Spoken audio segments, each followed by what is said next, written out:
नमस्कार, मैं हूं संजय शर्मा। आप देख रहे हैं 4 PM दिल्ली। समझ में आ गया, सरकार को नौजवानों पे हाथ डाल के गलती कर दी। दैनिक भास्कर के राजनीतिक संपादक केपी मलिक से मैंने पूछा है तेल के खेल को लेकर, अब क्या गडकरी का इस्तीफा होगा और क्या ये आंदोलन फिर से शुरू होगा? चलते हैं सीधा केपी मलिक के पास। 4 PM न्यूज नेटवर्क पे बहुत बहुत स्वागत है केपी मलिक साहब, हार्दिक अभिनंदन आपका। बहुत बहुत धन्यवाद संजय जी, आपका भी बहुत बहुत धन्यवाद, आभार। और हमारे दर्शकों का भी बहुत बहुत धन्यवाद, आभार कि वो हमें देख रहे हैं, अच्छे अच्छे कमेंट कर रहे हैं और हमारी हौसला अफजाई हो रही है। आज मैंने काफी कमेंट पढ़े, बड़े अच्छे अच्छे कमेंट आए हैं। बिल्कुल ठीक बात दूसरा है, तो संजय आपको जी, एक और खबर है कि एक और भी जगह हमें कमेंट देखने को मिले हैं। अब हम लोगों से कई बार इस तरह की चीज हो रही थी, बड़ी धमकी हमें आज आई है, हम भी आपकी श्रेणी में शामिल हो गए हैं। 2 करोड़ का जो है मानहानि के दावे की धमकी मिल गई है। दो अब करोड़ आप तो क्या, वो हमारी औकात 2 की है, आपको तो 10 की मिलती है ना भाई साहब, छोटे व्यक्ति हैं तो 2 करोड़ का आपको कहाँ है। अभी आपको आपको अभी कहानी पूरी नहीं पता। बम्बई के हाँ नहीं। बम्बई के बम्बई के एक डॉन साहब हैं, मोहित काम्बोज नाम है उनका। मुख्यमंत्री जी को गोदी में उठाकर मोदी मोदी मुख्यमंत्री को गोदी में उठाकर डांस करते हैं। मैंने उनकी जी। जरा जन्म पत्री एक दिन बोल दी थी, तो जन्म हम्म, पत्री हम्म, बोल के बड़े साहब को लगा कि मैं बम्बई का राजा, इसकी औकात क्या। उन्होंने मुझे हम्म। 1,000 करोड़ का मानहानि का नोटिस भेजा, 1,000 करोड़ ओह। का। भारत के इतिहास का सबसे, और मैं इतना ये तो खुश अच्छा इतना है। खुश मैं इतना खुश, मैंने कहा ये हुई ब्रांडिंग की बात, कि भाई एक हाँ, हजार करोड़ का उठाया, इतिहास के पन्नों में दर्ज होगा। और मैं बहुत कब से बढ़िया। इंतजार कर रहा हूँ, मैंने मेरे वकील हैदर भाई ने जवाब तो दे दिया, और मैं तब से इंतजार हाँ। कर रहा हूँ कि मोहित भाई आए, अदालत में मुकदमा शुरू करें, कार्रवाई शुरू हो, हम्म। कुछ मजेदार चीजें हैं, तो फिर बधाई आपको कि आप पे भी करोड़ों के नोटिस आने शुरू हो जाएंगे अब कुछ दिनों बाद। सही है, जी जी, ये हम और आप हम और आप लेकिन जब जब उसमें हमने कमेंट पढ़े तो हद हो गई कि एक भी कमेंट उनके पक्ष में नहीं है। आप सोचिए, 99.99 पक्ष में हमारे। और कहा कि भाई मलिक साहब डरना नहीं है, ये नहीं है। और बड़ी अच्छी अच्छी बातें लिखी हुई हैं। और गोदी मीडिया की इतनी, मुझे लग रहा है इतनी छीछा लेदर उनकी ट्वीट करने में नहीं हुई जितनी उन लोगों ने कर दी उनकी। मलिक साहब, पिछले महीने 22 करोड़ व्यू आए हैं चैनल पे। जी जी जी, वो तो हमने कल उसमें से डिस्कस अगर भी किया उसमें था। से उसमें से अगर आधे के आधों ने भी आपको 1-1 रुपए दिया, या मुझे 1-1 रुपए जी जी दिया, तो ये हम जी लोग जी जी 10 साल तक मुकदमा लड़ते रहेंगे, कोई समस्या नहीं है। जी जी जी, नहीं नहीं, मुकदमे चलिए, वाले भी फ्री में आ जाते हैं। नहीं नहीं संजय जी, इसी में आप, मैं तो बाद में आपको बताता, लेकिन पहले ही बता देता हूँ। ऐसे लोगों की कमी नहीं है संजय जी, ऐसे ऐसे लोगों के फोन आते हैं, इतने लोगों के फोन आते हैं। अरे भाई, हम हिम्मत करके बोल रहे हैं, हमारे अंदर जो हिम्मत आती है वो बहुत सारे दर्शक और बहुत सारे देशभक्त बैठे हुए हैं। ऐसा थोड़ी है चंद लोग नचनिया और ये जो चंद लोग हैं इनकी वजह से देश चल रहा है। आज आपको शायद जानकारी नहीं है, कपिल सिब्बल ने घोषणा की है, 1 करोड़ रुपए का चंदा दिया है सीजीआई की लीगल टीम को। कि सरकार का निकम्मापन देखिए कि ये कह के कि इनकी 3 मांगे तो यही तो थी कि हम किसी बच्चे पे मुकदमा नहीं करेंगे, उसको किसी लीगल उसमें नहीं फंसाएंगे। और बाज नहीं आ रही है, बिहार में और कई जगह जो है उनके ऊपर मुकदमे किए गए, उनको हरेसमेंट किया जा रहा है। तो तो उसमें फिर अभी ये अभी हुआ कि अभी परेशान हो अभी गए जी। अभी अभी मैं आपसे बात कर रहा हूँ, कपिल सिब्बल के ऐलान के बाद हंगामा मच गया है। अभी अभी कुछ मिनट पहले बिहार सरकार ने सभी FIR वापस ले ली हैं। बहुत छात्रों को डर गई है ना सरकार, उन्होंने कहा कि हम दोबारा आ रहे हैं सड़कों पर, रोकना हमें। नहीं तो किया ही अगर क्यों था? आप देखिए ना कि क्या जल्दी लगी हुई है, 2 दिन हुए नहीं है खत्म करने के, आप जल्दी पड़ी है एफआईआर करने की। अरे कहाँ एक इनकी एक से ताली से गोली चल रही है बिहार में, एक एक से ताली से छात्रों पे हाँ गोली चल रही है। बिल्कुल। और निर्लजता दिखाई दे रही है इनके सामने। लेकिन आपके बाबा ने जो है वो नहीं पता चला आपको, शायद बाबा ने जो है वहां पे जो अपने दूसरे एक आईएएस है, शायद उनको चार्ज दे रहे हैं और संजय जी को शायद मुक्ति मिल रही है, इस तरह की बात चल रही है। हाँ, और संजय वहां पे प्रताप सिंह जी जितने राजनाट पड़ा गया। जितने मान्यता प्राप्त पत्रकार हैं, उनके किस किस के ऊपर मुकदमे हैं या सरकार ने केस किया, उसकी सूची मांगी गई है। अब आप देख अच्छा, लीजिए, आप भी मान्यता प्राप्त है कि नहीं है यूपी में, कि सूची में नाम मैं आपका तो तो नहीं है। मानता प्राप्त पत्रकारों की कमेटी का वाइस प्रेसिडेंट था। जैसे ही बाबा आए, हाँ, 1 महीने के अंदर मेरी मानता खत्म कर दी गई। मानता तो छोड़ दीजिए, मेरे को तो 8 साल से सचिवालय का पास तक नहीं मिला। वहां पे केपी मलिक चलिए तो साहब फिर लखनऊ तो आप में मुक्त है, फिर तो मुक्त है आप। केपी मलिक साहब लखनऊ में जो अंडे का ठेला लगाते हैं, जो सब्जी का ठेला लगाते हैं, जो दारू बेचते हैं वो सब अधिक, उनमें से कई मान्यता प्राप्त पत्रकार हैं जो जी जी पत्रकारिता करते हैं, उनके सचिवालय पास तक नहीं है। मैं घमंड नहीं कर रहा, लेकिन मैं पिछले 3-4 सालों से देश में नंबर 1 हमारा चैनल है, लेकिन हमें सचिवालय पास भी नहीं है वहाँ के, हम जाके अंदर से जाके खबर ना ले आए, कह रहे हमें चाहिए भी जी नहीं है, खबरें ढेर ढेर वैसी मिलती रहती हैं। अच्छा, जब आपने मुकदमे की बात शुरू की है तो बात रोचक बात यह है कि जैसे ही धर्मेंद्र प्रधान का इस्तीफा हुआ, नितिन गडकरी के डॉक्टर जो हैं वो अपना टेम्परेचर और बीपी नापने उनके घर पहुंच गए, सुना जाता है, क्योंकि लोग कहने लगे अगला निशाना गडकरी है। ये जो एथेनॉल की कहानी हुई है, गाड़ियों के कबाड़ा होने की कहानी हुई है और गडकरी साहब के बच्चों के अमीर होने की कहानी हुई है, इसने देश में बड़ा भड़का दिया है। और G20 को लेकर एक बाकायदा एक सोशल मीडिया पे अकाउंट खुल गया है, हजारों लोग उसमें शामिल हो रहे हैं, और ये हो रहा है कि भैया ये जो तेल का खेल है इसके खिलाफ भी अब एक आंदोलन किया जाए। और सरकार ये डरी हुई है कि अगर यह आंदोलन शुरू हो गया तो इसमें उसका कोर वोट बैंक, जो मध्यम वर्गीय परिवार है जिसको वो शुद्ध हिंदी में बेवकूफ़ बना रही है, इस मध्यम वर्गीय परिवार ने ताली भी बजाई, थाली भी बजाई, कोरोना में लाइट भी जलाई, सब कुछ किया, लेकिन इसी की नहीं सुनी गई। और तेल के खेल में सबसे ज़्यादा मार भी इसी पे पड़ी है। अब गडकरी साहब सुना है बम्बई हाईकोर्ट पहुंचे हैं और हाईकोर्ट में कहा ये सोशल कंटेंट, मीडिया पे जो कंटेंट मेरे खिलाफ आ रहा है इसको हटाया जाए। यानी प्रधान के इस्तीफे के बाद डर का ब्लड प्रेशर गडकरी जी का टाइट हो गया। तो क्या ये तेल के खेल पे एक बड़ा आंदोलन छात्रों के आंदोलन की तरह तैयार हो सकता है? क्या लगता है आपको? संजय जी, आप देखिए इसको थोड़ा, अगर हम गवई अंदाज में कहें और या सीधे अपने ठेठ अंदाज में कहें, शेर के मुंह खून लग गया है। जिस आसानी से, जिस मजेदार तरीके से, जो जिसको भारी भरकम पत्थर पहाड़ मारा जा रहा था उसको उखाड़ फेंका धर्मेंद्र प्रधान जैसे व्यक्ति को। वो बात अलहदा है कि आज उनका पार्लियामेंट में बड़ा स्वागत सम्मान किया गया और उनको परंपरागत जो है वहां की टोपी, वहां की पगड़ी पहनाई गई पार्लियामेंट में। अब हमें ये समझ में नहीं आया कि भारतीय जनता पार्टी के जो विद्वान सांसद हैं वो अखिलेश यादव को या राहुल गांधी को वहां जलाना चाहते थे, या जो देश के युवा जेनजी हैं उनको एक मैसेज देना चाहते थे कि क्या उखाड़ लिया तुमने, क्या बिगाड़ दिया। तो ये तो बाद में रिजल्ट आएगा इस बात का। तो लेकिन इनकी जो है बेशर्मी की पराकाष्ठा ये जताती है कि इनको कोई फर्क नहीं पड़ रहा है कि धर्मेंद्र प्रधान का इस्तीफा हो गया, और बेशर्मी से उनका स्वागत पार्लियामेंट में कर रहे हैं।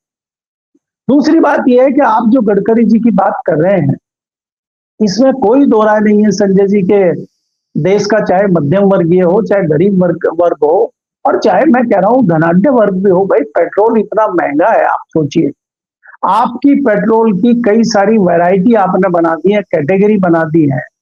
आज ही मैं पेट्रोल डलवाने गया तो उसने कहा जी कौन सा लेंगे, हमने कहा भैया स्पीड क्या है, तो बोला जी स्पीड का तो सबसे अच्छा रेट है 111 रुपए 11 पैसे है हमारे यहाँ पूरा, ना लेता भूले कोई ना देता भूले, आपको चिंता ना करिए, आप भरवाइए गाड़ी में। तो 111 रुपए में हमें स्पीड मिला है, और उसमें भी मुझे लगता है कि हो सकता है एथेनॉल की थोड़ी बहुत तादाद हो। अब मुझे नहीं पता उसमें कितनी मिलावट होती है कि नहीं होती है, लेकिन E20 लोगों को मजबूरी में डलवाना पड़ रहा है। और वहां लोग जो E20 डलवा रहे थे वो ये कह रहे थे कि गाली निकल रही है, यहाँ E20 डलवाओ और वो पैसा फिर वो जो हम बचा रहे हैं महंगा ना डलवा के वो मिस्त्री को दे। अब जिसके पास गाड़ी है वो भी परेशान है, जिसके पास स्कूटर बाइक है वो भी परेशान है, और जिसके पास ये दोनों चीजें संजय जी नहीं है वो भी परेशान है, क्योंकि वो बस में, मेट्रो में, ट्रेन में तो जाएगा, किराए तो उसके भी बढ़ रहे हैं, वो राशन तो लेगा, राशन की ढुलाई का खर्चा बढ़ने से महंगाई भी तो बढ़ी है। अगर हम आकलन करते हैं पिछले कुछ महीनों में, मोटा मोटा आकलन करते हैं तो खाद्य पदार्थों के 20 से 25% रेट बढ़ गए हैं पिछले कुछ दिनों में। ये महंगाई जो हो रही है और आपकी आमदनी बढ़ नहीं रही है, तो आम आदमी क्या करे, मध्यम वर्गीय क्या करे? तो जो मध्यम वर्गीय परिवार है, इसलिए उनका कहना यह है कि ये वही गडकरी हैं जो आज बचते बचाते फिर रहे हैं और जिम्मेदारी से पल्ला झाड़ रहे हैं। ये वही गडकरी हैं जो ये कह रहे थे कि एथेनॉल मिलाना शुरू करेंगे और 10-15 रुपए लीटर पेट्रोल आपको यूं ही मिल जाएगा, यूं ही बता रहे थे ये। तो यूं ही वही तो कुछ नहीं हुआ है, तो प्लस उसमें 115 में 100 जोड़ के बता रहे हैं। तो इसलिए इनके पीछे ज्यादा पड़ रहे हैं। नहीं तो देखिए हमारे जो है पान खा के बढ़िया मजा कर रहे हैं हमारे पेट्रोलियम मिनिस्टर, कोई पूछ ही नहीं रहा, बस एक बार लपेटा उनको कि भाई वो स्टीम पिस्टीम, और यहाँ पे जो है 10% लोगों ने स्टीम पिस्टीम करके उनको छेड़ा, 99% लोगों की समझ में ही नहीं आया क्या होता है स्टीम, और वो बढ़िया मजे में बैठे, उनको कोई दिक्कत नहीं है। एथनॉल हो, E20 हो, E85 हो, E10 हो, उससे कोई फर्क नहीं पड़ रहा, उनको कोई सवाल नहीं पूछ रहा उनसे, वो बढ़िया मजे में। गडकरी को दबाए घूम रहे हैं लोग, नुकसान भी गडकरी का होगा। इसमें कोई दो राय नहीं है कि जिस प्रकार से भारतीय जनता पार्टी के शासित राज्यों में और दिल्ली में जिस प्रकार से योजना है FIR करने की, और जो लोग वहां पे थे सक्रिय थे उनको प्रताड़ित करने का जो मामला चल रहा है, आने वाले दिनों में और साफ हो जाएगा। तो ये भी हो सकता है कि जैनजी वापस लौट आए। अगर ये मामला होगा तो उनके पास बहुत बढ़िया बहाना है कि भाई आपने ये कहा था कि लीगल किसी के ऊपर एक्शन नहीं होगा, यहाँ तो लीगल एक्शन हो रहे हैं, तो इस पे भी वो वापस आ सकते हैं। और अगर इस पे नहीं आते हैं तो ये जो तेल का मामला है, E20 का, एथनॉल का जो मामला है, इस पर जैनजी इनको घेर सकता है, और गडकरी के नाम पे घेर लेगा। अब तो उनको आदत हो गई है, उनको चार चीजें और समझ में आ गई है, और उनको ये भी पता लग गया है कि भाई साहब इस्तीफा देने का तरीका यही है, लाठी पड़ेगी। अब मैंने आपको ये भी एक चीज बताई थी ना संजय जी के, आपने जो CRPF को बॉर्डर के राज्यों से बुलाया था, उन्होंने हाथ खड़े कर दिए थे कि हम अपने बच्चों पे, हम अपने नागरिकों पे बिल्कुल लाठीचार्ज नहीं करेंगे, बिल्कुल हम उनको बल प्रयोग नहीं करेंगे, हम आपको बचाने के लिए अपनी जान दे देंगे। नेताओं को खतरा था कि हमें पीट भी सकते हैं, मार भी सकते हैं, अगर ये पार्लियामेंट में आ सकते हैं तो कोठी में भी घुस सकते हैं मंत्रियों की, तो उससे बचाव के लिए हम आपकी रक्षा करेंगे, लेकिन हम नागरिकों के ऊपर, छात्रों के ऊपर बल प्रयोग नहीं करेंगे, साफ कह दिया CRPF ने। और दिल्ली पुलिस में भी आप संजय जी माने ना माने, हम कितना ही दिल्ली पुलिस को कोसें, कितना ही दिल्ली पुलिस को RF तो हम कहें, उस तरह से कोई लाठीचार्ज नहीं हुआ कि सारे ही जितने लोग थे सब लाठीचार्ज में लग जाए। कुछ चुनिंदा लोग थे, वो पहचान जैन जी ने भी की है, लोगों ने भी की है, मीडिया ने भी की है, सारी फुटेज उनकी आई है, और उनकी हुटिंग भी हुई है। कई लोग जो है टारगेट पे भी आए हैं, लगातार उनके सस्पेंड की मांग की जा रही है, उनको हटाने की मांग लगातार की जा रही है। उसमें से चंद लोग सामने आए हैं जिन पर सीधा सीधा मामला हुआ है। तो ऐसा तो कोई मामला हुआ नहीं है कि पुलिस ने बुरी तरह पीटा हो और बुरी तरह से कर दिया हो, लेकिन इनकी तरफ से तो पूरी कोशिश थी। जो इनके सपोर्टर हैं, अंधभक्त हैं, वो से उसमें पुलिस में भी है, प्रशासन में भी है, तो उनकी कोशिश पूरी थी। लेकिन साधारणतः अगर हम मोटे तौर पे कहें, दिल्ली पुलिस के भी जितने लोगों से हमारी बातचीत हुई है, उन्होंने कहा कि मलिक साहब मजबूरी में हम वहां पे थे, मजबूरी में हमारे हाथ में डंडा था, मजबूरी में हमारे हाथ में जो आंसू गैस के गोले थे, लेकिन हमें पता था हमारे ही बच्चे हैं उसमें। और बहुत सारे ऐसे लोग थे जिनके खुद के बच्चे आए हुए थे, दूसरों के नहीं, उनके अपने बच्चे आए हुए थे वहां पे। संजय जी, इससे बड़ी हैरानी क्या होगी कि वो पुलिस वाला कह रहा है कि मेरे दोनों बच्चे भी इस आंदोलन में आए हुए हैं, मैं यहाँ पे खड़ा हुआ ड्यूटी कर रहा हूँ। वो वीडियो भी शायद आपने देखा होगा। और उससे बड़ी हद तो तब हो गई, जो मंत्री रही है मोदी सरकार में, वो अपनी उड़ीसा वाली IAS अधिकारी है अपराजिता सारंगी, उनकी बेटी ने तो ट्वीट कर दिया, और धर्मेंद्र प्रधान के यहाँ से और बाकी यहाँ से प्रेशर डाला गया कि ट्वीट हटाइए। और वो देखिए क्या जाबाज लड़की है, उसने मना कर दिया कि मैं बिल्कुल नहीं हटाऊंगी, चाहे मुझे कोई भी कहे। तो क्या उसकी माँ ने उसको नहीं कहा होगा कि इसको हटाओ? तो उसने तो अपनी माँ को भी नकार दिया। मलिक साहब, ये तो तब भी कम है।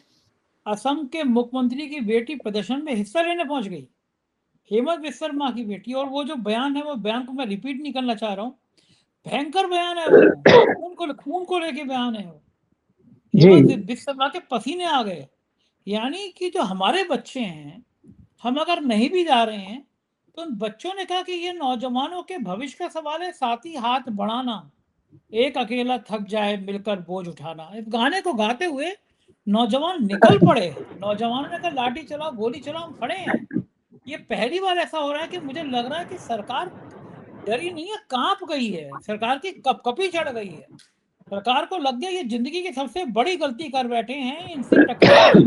प्रधानमंत्री जी 3 दिन तक रात के 11:30 बजे आके इंस्टाग्राम पे कर रहे हैं। सोशल मीडिया टीम बढ़ा दी कि जल्दी से मैं डिलीट कर दो, कोई भी खिलाफा डिलीट करो, डिलीट करो। अब वो अपने में डिलीट करा देंगे, मेरे अकाउंट में तो डिलीट नहीं करा देंगे ना। आप देखिए जरा, मैंने उनके इंस्टाग्राम के आते ही मैंने 15 मिनट में बताया कि किस तरह के अकाउंट डिलीट किए जा रहे हैं। कमेंट मैंने जल्दी से फोटो स्टेट लेके फोटो खींच के दिखाई। तो सवाल ये है कि सोशल मीडिया में देख लीजिए ना आप, जिस सोशल मीडिया के सहारे आप सत्ता में आए, वो सोशल मीडिया ने आपका क्या हाल कर दिया, ये दिख रहा है ना। नौजवानों के गुस्से ने, केपी मलिक साहब आपके पास ज़्यादा जानकारी रहती है, मुझे बताया गया कि संघ ने कहा कि अगर प्रधान का इस्तीफा नहीं लिया तो मोदी जी का इस्तीफा हो जाएगा। ये करोड़ों लोग जो हैं ये नाराज हैं, नौजवान और उनके परिवार इनसे भी ज्यादा नाराज हैं। क्या वाकई ये हुआ कि संघ ने कह दिया ये ले अपनी लुपट कमरिया, बहुत नाच नचायो, निपट लो अपने आप, कहानी क्या है? नहीं संजय जी, वो आंदोलन तो नागपुर में भी हुआ ना। ऐसा तो है नहीं कि यहाँ खाली दिल्ली में हुआ, नागपुर में बहुत बड़ा आंदोलन हुआ, बहुत बड़ा युवाओं का प्रदर्शन हुआ। और उसमें बड़ी मात्रा में जो है, चाहे वो जासूस के तौर पे कहिए, चाहे वो जानकारी के तौर पे कहिए, चाहे वो रिपोर्ट लाने के तौर पे कहिए, संघ के बड़े लोग उसमें शामिल हुए।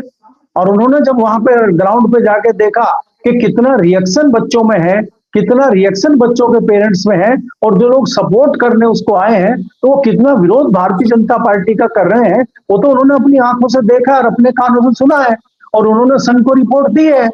तो तभी तो जो संघ प्रमुख की आंखें खुली है, तभी तो संघ प्रमुख को आकाशवाणी हुई है कि भाई युवाओं पर जवाबदेही होनी चाहिए। तो युवाओं का तो बोल दिया उन्होंने, फिर भी जो है उनके मुंह में दही जमी नहीं राम मंदिर के मामले को लेके। तो सरकार तो कहीं ना कहीं डरी हुई है ही, इसमें कोई बात नहीं है।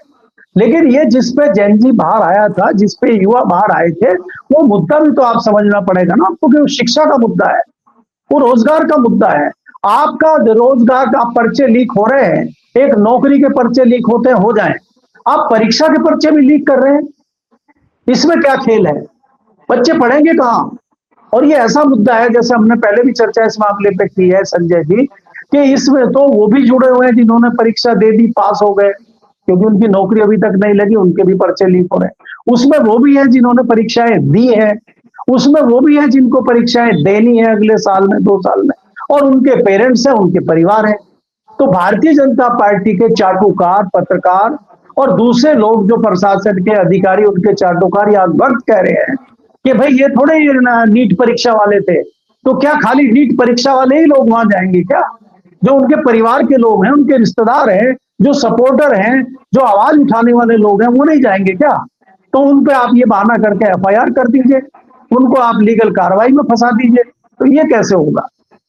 तो इसलिए ये बहुत सारा इस तरह से विरोध सामने आया, और इस विरोध के बढ़ने का कारण भी यही है कि ये कहीं न कहीं बच्चों के हितों का मामला था। इसमें कोई किसी का स्वार्थ कहीं दिखाई नहीं दे रहा था। भाई वो राजनीतिक दल सा तो है नहीं, उनको चुनाव तो लड़ना नहीं है, वो किसी सियासी दल के लोग है नहीं, उनको तो वो, और मांग क्या रहे हैं आपसे? वो अपना बेसिक अधिकार मांग रहे हैं, जो सरकार ढोल पीटती है कि शिक्षा का अधिकार हमारे बच्चों को है। कक्षा 6 से लेकर कक्षा 12 तक की शिक्षा फ्री देने की बात सरकार करती है, और वो शिक्षा सर बच्चों को नहीं दे पा रही है। तो कहीं ना कहीं ये आक्रोश था जिससे लोग सड़कों पे उतरे। जी, दिल्ली पुलिस जो है वो सोशल मीडिया के उन अकाउंट को चिन्हित कर रही है जिसमें प्रधानमंत्री के खिलाफ अमर्यादित भाषा का इस्तेमाल किया गया है। अमर्यादित भाषा कौन सी होगी मैं ये नहीं समझ पा रहा। जैसे किसी ने लिख दिया चौथी पास राजा, तो वो भी अमर्यादित होगी, या फर्जी डिग्री, ये भी अमर्यादित होगी। कुछ लोग तो खराब खराब शब्द कह रहे हैं, मैं वो नहीं कह रहा, लेकिन डरे हुए प्रधानमंत्री, सरेंडर प्रधानमंत्री, ये सब भाषा क्या अमर्यादित होंगी? इनको देखा जा सकता है नहीं? ये बिल्कुल होगी संजय जी। आपको याद होगा वो जो हमारे इंदौर वाले शायर थे, क्या नाम था उनका, और राहत इंदौरी थे शायद, हाँ, राहत इंदौरी साहब ने शेर सुनाया था। उन्होंने बताया था कि भाई एक बार मैंने ऐसे ही, शायद उस समय कांग्रेस की सरकार रही हो या इमरजेंसी की बात हो सकती है, कि मैंने कहा कि प्रधानमंत्री चोर है, तो उनके ऊपर केस हो गया, पुलिस उनको पकड़ने आई। तो उन्होंने कहा भाई आपने प्रधानमंत्री को चोर कहा है? तो बोला हाँ कहा है, लेकिन ये कहा है कि किसको कहा? वो पाकिस्तान का प्रधानमंत्री है, वो इंग्लैंड का प्रधानमंत्री है, वो नेपाल का प्रधानमंत्री है, वो कहाँ का प्रधानमंत्री है? ये कह बोला बोला चुप रहो, हमें पता नहीं तुम किसके लिए कह रहे हो। तो देखिए, अगर उस तरह से संजय जी होगा, फिर तो आप किसी को भी उठा सकते हैं, किसी को भी प्रधानमंत्री के ऊपर टिप्पणी करने पे आप कर सकते हैं। अगर कोई कहता है चौथी पास प्रधानमंत्री, तो भाई चौथी पास प्रधानमंत्री किसी भूटान का भी हो सकता है, श्रीलंका का भी हो सकता है, बांग्लादेश का भी हो सकता है। इसमें तो हम लोग इसलिए नहीं कह सकते अधिकार पूर्वक कि ये दिल्ली विधानसभा के अंदर रिकॉर्ड में है। केजरीवाल ने चौथी पास राजा की कहानी सुनाई है, तो ये तो विधानसभा के रिकॉर्ड को हम उद्धृत कर सकते हैं। अब इसमें भी संजय पाबंदी जी, होगी।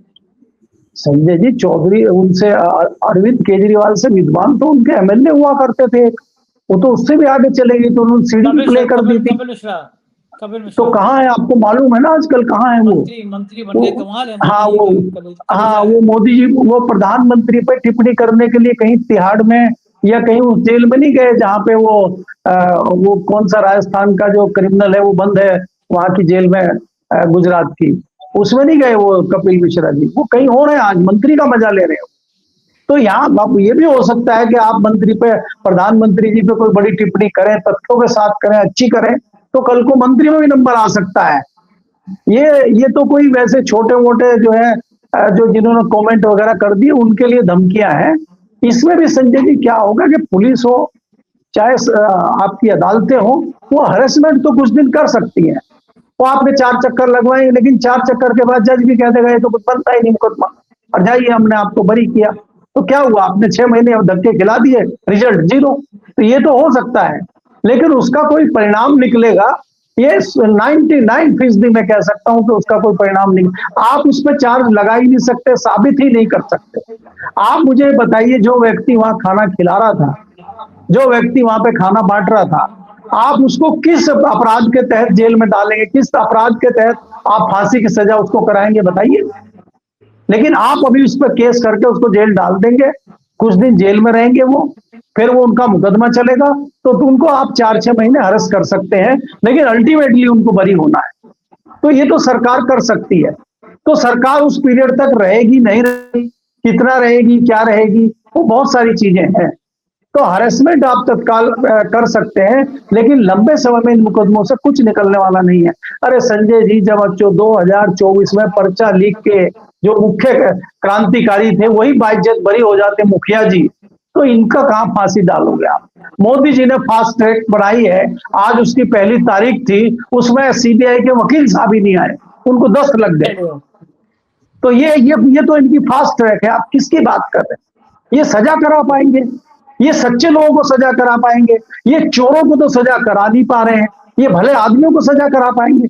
कहां से लाएंगे सबूत? आज सच्चाई ईमानदारी आप देखिए, क्या आपने एक ढंग का अपराधी पकड़ा है राम मंदिर की जो चोरी हो रही है? क्या उसकी औकात है जो 8 लोग पकड़े गए हैं कि उनके बलबूते पे मंदिर से डकैती होगी? देखो, मैं डकैती शब्द यूज करता हूं क्योंकि हमें मिश्रा जी ने बता दिया है कि उन्होंने, निपेंद्र मिश्रा जी ने, कि तुम लोग जो चंदा चोरी फलानी ढिमकी कर, तो बेकार की बात है। वहां डकैती हुई है।